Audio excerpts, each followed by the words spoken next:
Assalamualaikum warahmatullahi wabarakatuh. Bismillahirrahmanirrahim. Alhamdulillahirabbil alamin. Wabihi nasta'in wa ala umuri dunya wadin. Wassalatu wassalamu ala asrofil anbiya'i wal mursalin wa ala alihi wa sahbihi ajmain. Amma ba'du. Pertama-tama marilah kita panjatkan puji beserta syukur hadirat Allah Subhanahu wa taala yang mana Ia telah melimpahkan kepada kita beribu-ribu nikmat, terutama nikmat iman dan nikmat Islam.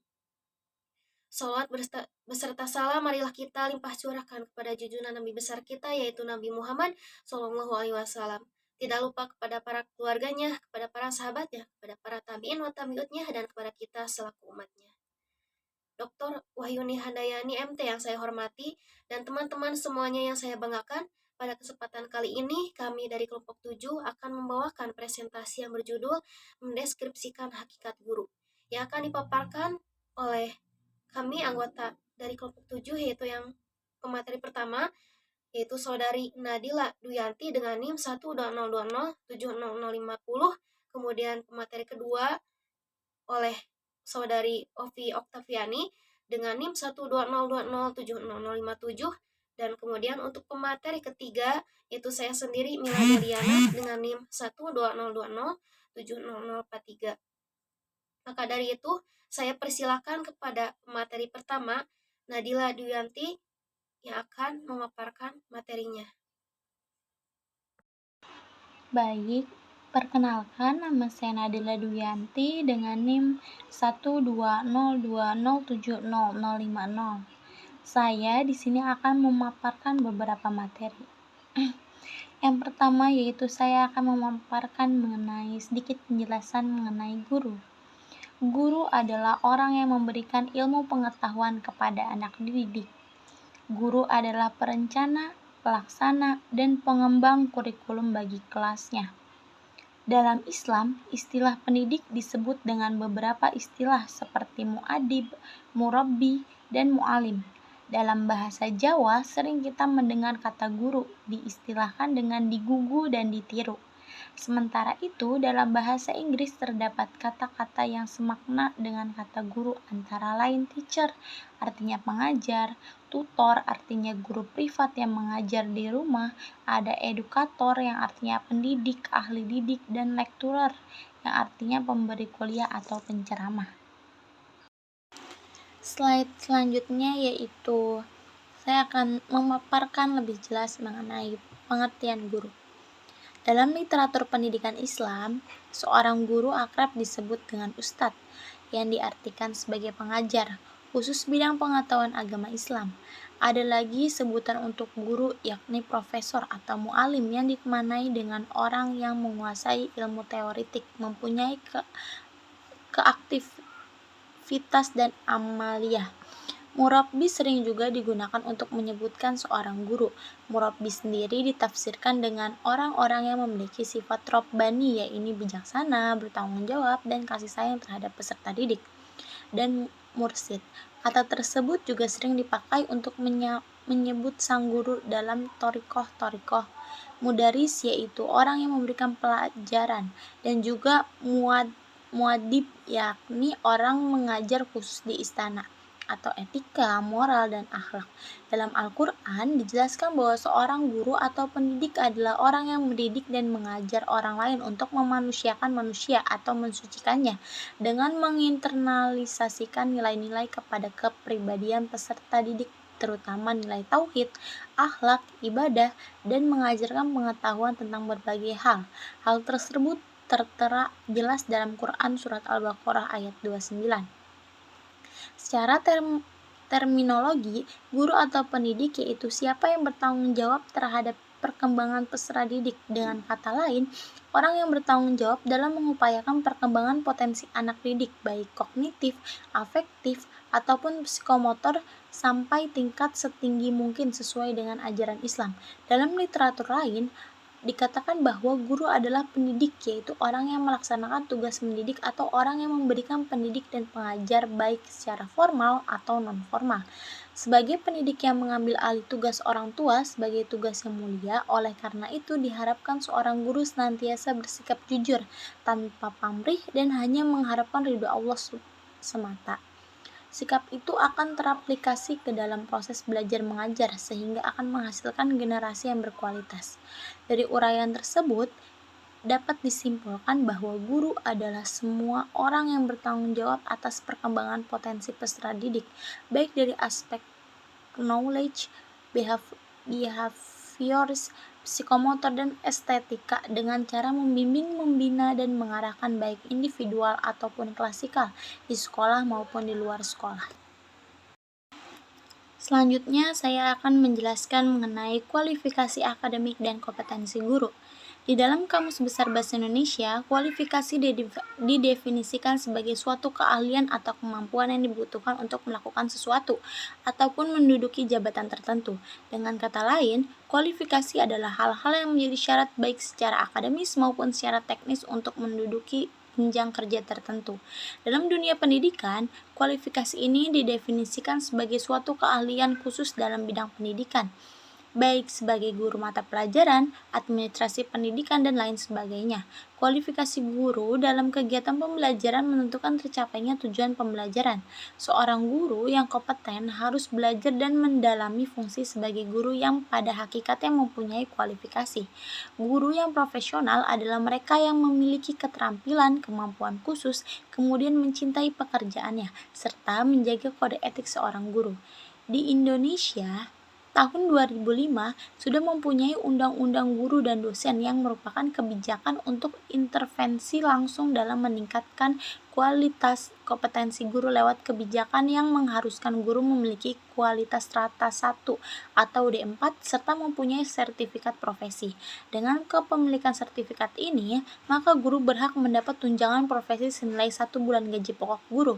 Di samping itu, UU GD juga telah menetapkan bahwa seorang guru berhak menerima berbagai tunjangan sebagai upaya dalam peningkatan kesejahteraan finansial guru.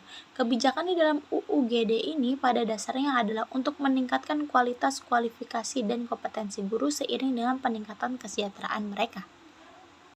Yang pertama yaitu kualifikasi akademik. Berdasarkan standar pendidik dalam Peraturan Pemerintah Nomor 19 Tahun 2005 menyatakan bahwa seorang pendidik harus mempunyai kualifikasi akademik dan kompetensi sebagai agen pembelajaran, sehat jasmani dan rohani, serta memiliki kemampuan dalam mewujudkan tujuan pendidikan nasional yang meliputi: pertama, kualifikasi akademik pendidikan minimal adalah diploma 4 atau D4 ataupun sarjana S1. Yang kedua yaitu latar belakang pendidikan seorang pendidik harus sesuai dengan bidang atau mata pelajaran yang diajarkan.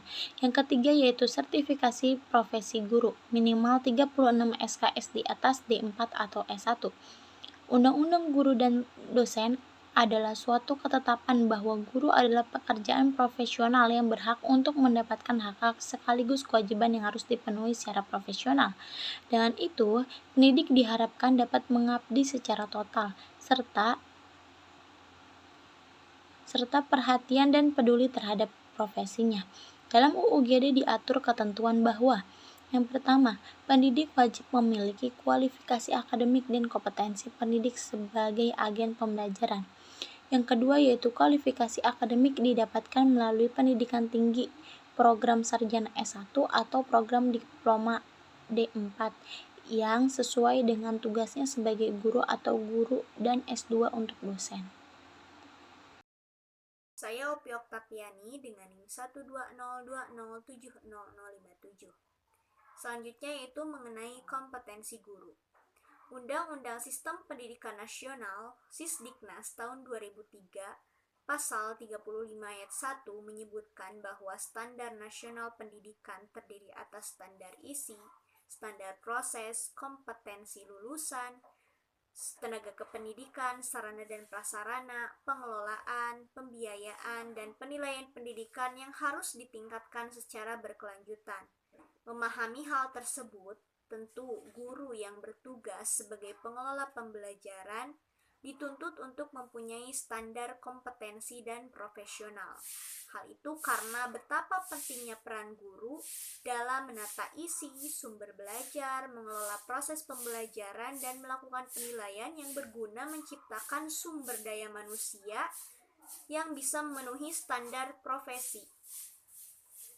Kompetensi sendiri memiliki makna sebagai seperangkat pengetahuan, keterampilan, dan perilaku yang harus dimiliki, dihayati, dikuasai, dan diaktualisasikan utamanya oleh seorang guru dalam melaksanakan tugas keprofesionalannya.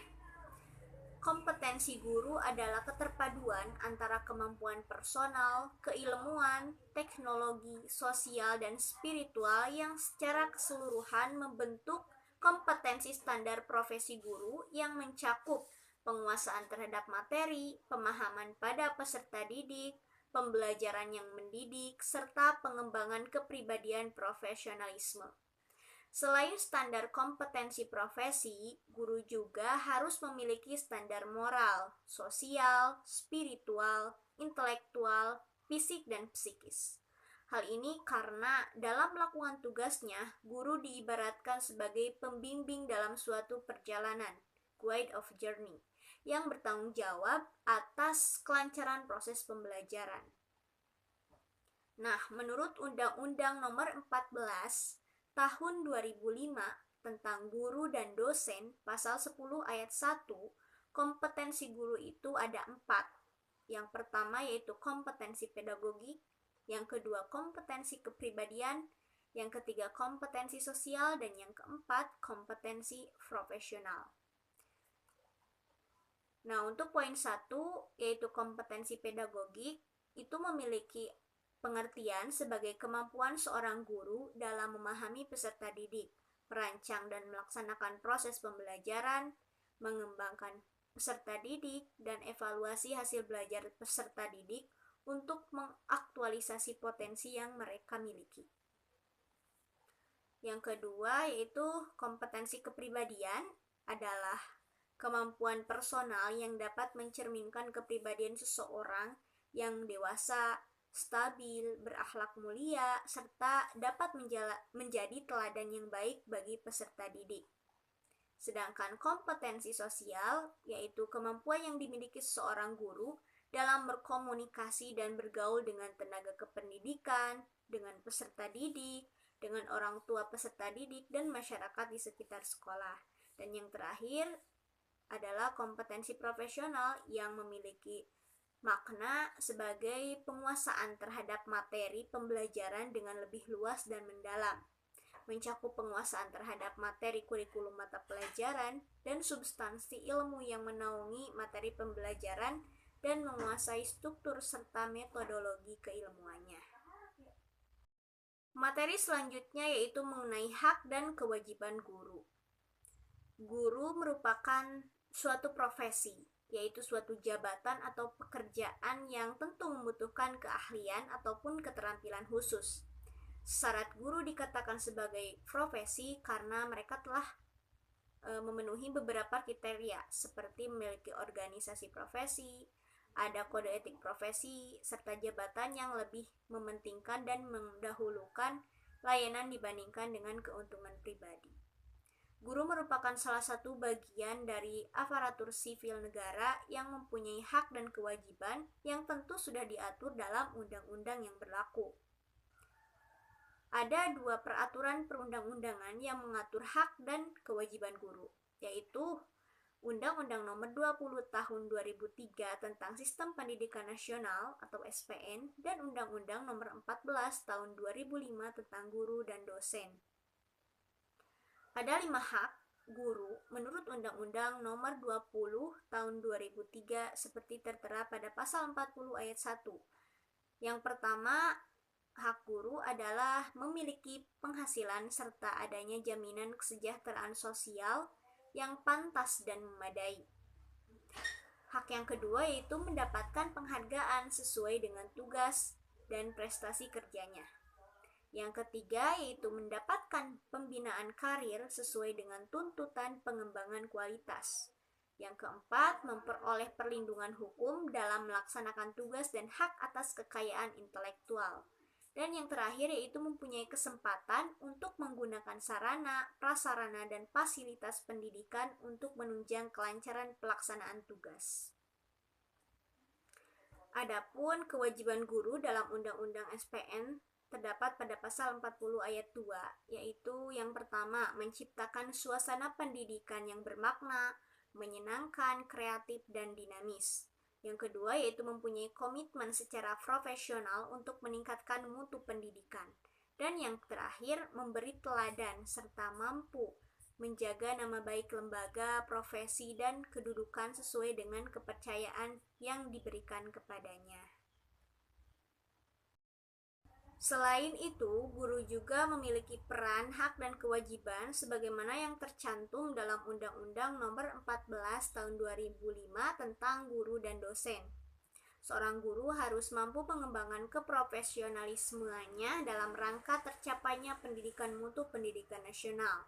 Nah, dalam Undang-Undang Nomor 14 Tahun 2005 tentang guru dan dosen di bagian kedua mengenai hak dan kewajiban pada pasal 14 dinyatakan bahwa hak yang dimiliki oleh seorang guru adalah yang pertama, mendapatkan penghasilan di atas kebutuhan hidup minimum dan jaminan kesejahteraan sosial. Kemudian yang kedua, memperoleh promosi serta penghargaan yang sesuai dengan tugas dan prestasi kerjanya. Yang ketiga, memperoleh perlindungan dalam melakukan tugas dan hak atas kekayaan intelektual.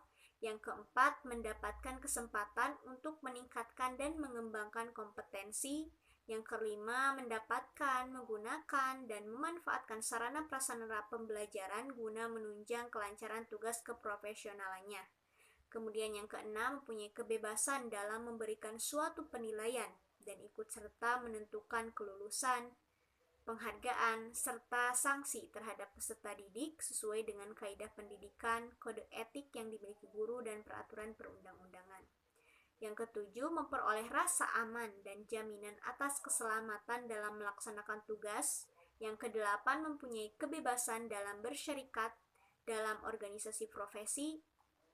Yang kesembilan, mendapatkan suatu kesempatan untuk ikut berperan dalam kebijakan pendidikan. Yang kesepuluh, mendapatkan kesempatan untuk mengembangkan dan meningkatkan kualifikasi akademik dan kompetensi. Dan yang terakhir, memperoleh pelatihan dan pengembangan profesi dalam bidang keahliannya. Dalam melaksanakan tugas keprofesionalannya, tentu selain mempunyai hak, guru juga mempunyai kewajiban. Nah, kewajiban itu terdapat juga dalam Undang-Undang Nomor 14 Tahun 2005 tentang guru dan dosen yang harus dipenuhi, diantaranya yaitu yang pertama, merencanakan kegiatan pembelajaran, melaksanakan proses pembelajaran yang baik dan bermutu, serta menilai dan mengevaluasi hasil dari proses pembelajaran. Yang kedua, melakukan peningkatan dan pengembangan terhadap kualifikasi akademik dan kompetensi secara berkelanjutan, sejalan dengan adanya perkembangan ilmu pengetahuan, teknologi, dan juga seni. Yang ketiga, selalu bertindak objektif dan tidak melakukan diskriminasi atas dasar pertimbangan jenis kelamin, agama, suku, ras, dan kondisi fisik tertentu, ataupun latar belakang keluarga secara status sosial ekonomi peserta didik dalam proses pembelajaran. Yang keempat, menjunjung tinggi peraturan perundang-undangan, hukum, dan kode etik guru sendiri, serta nilai-nilai agama dan etika. Dan yang terakhir yaitu memelihara dan memupuk persatuan dan kesatuan bangsa. Pada hakikatnya, kedua peraturan yang telah tadi saya jelaskan tentang hak dan kewajiban guru itu sama, hanya saja dalam Undang-Undang Nomor 14 Tahun 2005 tentang guru dan dosen pada pasal 20 itu dijelaskan lebih lengkap dan fokusnya memang berisi tentang guru dan dosen, sedangkan pada Undang-Undang Nomor 20 Tahun 2003 itu lebih tentang sistem pendidikan nasional yang lingkupnya itu luas dan bukan hanya sekedar membahas mengenai guru tapi mengenai sistem pendidikan nasional. Mungkin hanya itu yang dapat saya sampaikan. Terima kasih. Baik, kemudian untuk materi yang selanjutnya yaitu tugas dan tanggung jawab guru.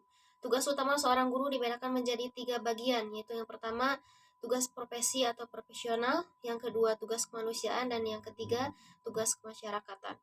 Kemudian tugas guru juga diantaranya yaitu yang pertama, guru sebagai pembimbing, yaitu untuk membawa peserta didik ke arah kedewasaan, karena pendidik tidak maha kuasa untuk merubah peserta didik, tidak dapat membentuk anak menurut kehendaknya. Kemudian yang kedua, Guru sebagai penghubung antara peserta didik yang nantinya akan hidup dan bekerja, serta mengabdikan diri di dalam masyarakat, negara, bangsa.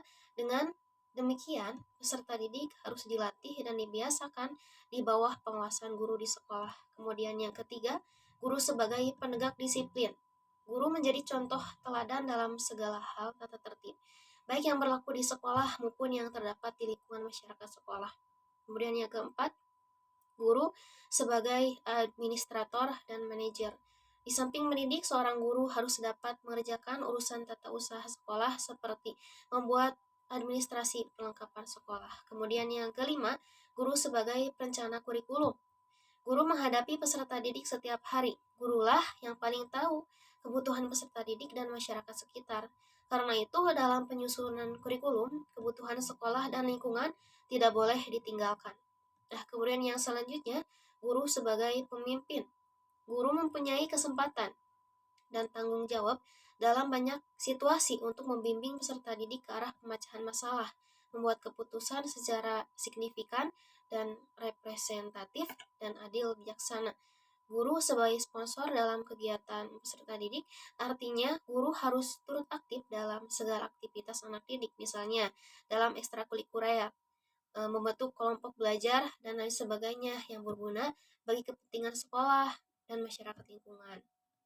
Nah, kemudian Jamarah dan Purwanto mengindikasikan bahwa guru itu bertugas yang pertama, menyerahkan kebudayaan kepada peserta didik berupa kepandaian, kecakapan, dan pengalaman-pengalaman. Kemudian yang kedua, membentuk kepribadian yang harmonis sesuai cita-cita dan dasar negara bangsa Indonesia, yaitu Pancasila. Kemudian yang ketiga, menyiapkan peserta didik menjadi warga negara yang baik sesuai dengan Undang-Undang Pendidikan, yang merupakan keputusan MPR nomor 2 tahun 1983. Nah, kemudian yang keempat, sebagai perantara belajar bagi peserta didik. Kemudian tanggung jawab guru dan unsur pendidikan lainnya bukan hanya sekedar dalam hal mengajar atau memajukan dunia pendidikan di sekolah di tempatnya bertugas, tetapi juga bertanggung jawab untuk mengajak masyarakat di sekitarnya untuk ikut berpartisipasi dalam memajukan pendidikan di wilayahnya. Tanggung jawab seorang guru profesional antara lain yang pertama, tanggung jawab intelektual. Ini diwujudkan dalam bentuk penguasaan materi pembelajaran secara luas dan mendalam, yang mencakup penguasaan materi kurikulum, mata pelajaran di sekolah, dan substansi keilmuan yang menaungi materinya, serta penguasaan terhadap struktur dan metodologi keilmuannya. Kemudian yang kedua, tanggung jawab profesi atau pendidikan. Nah, ini diwujudkan melalui pemahaman guru terhadap peserta didik, perancangan dan pelaksanaan pembelajaran, evaluasi hasil belajar, dan pengembangan peserta didik untuk mengaktualisasikan berbagai potensi yang dimilikinya. Kemudian yang ketiga yaitu tanggung jawab spiritual dan moral.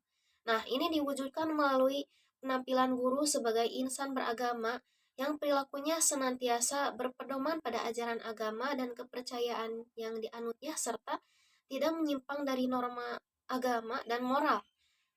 Nah, kemudian yang keempat, tanggung jawab pribadi. Nah, ini diwujudkan melalui kemampuan guru memahami dirinya, mengelola dirinya, mengendalikan dirinya, dan menghargai serta mengembangkan dirinya dalam bentuk spiritual. Menyimak pemaparan materi dari teman-teman barusan, dapat ditarik kesimpulan bahwa guru adalah orang yang memberikan ilmu pengetahuan kepada anak didik. Guru dalam pandangan masyarakat adalah orang yang melaksanakan pendidikan di tempat-tempat tertentu, tidak mesti di lembaga pendidikan formal, tetapi bisa juga di masjid, kemudian di surau atau di musola, ataupun juga di rumah. Nah, kualifikasi guru dalam kegiatan pembelajaran menentukan tercapainya tujuan pembelajaran. Seorang guru yang kompeten harus belajar dan mendalami fungsinya sebagai guru yang pada hakikatnya mempunyai kualifikasi. Guru yang profesional adalah mereka yang memiliki keterampilan, kemampuan khusus, kemudian mencintai pekerjaannya, serta menjaga kode etik seorang guru. Nah, kemudian tadi tugas utama seorang guru adalah dibedakan menjadi 3 macam, yaitu tugas profesi atau profesional, kemudian tugas kemanusiaan, dan tugas kemasyarakatan.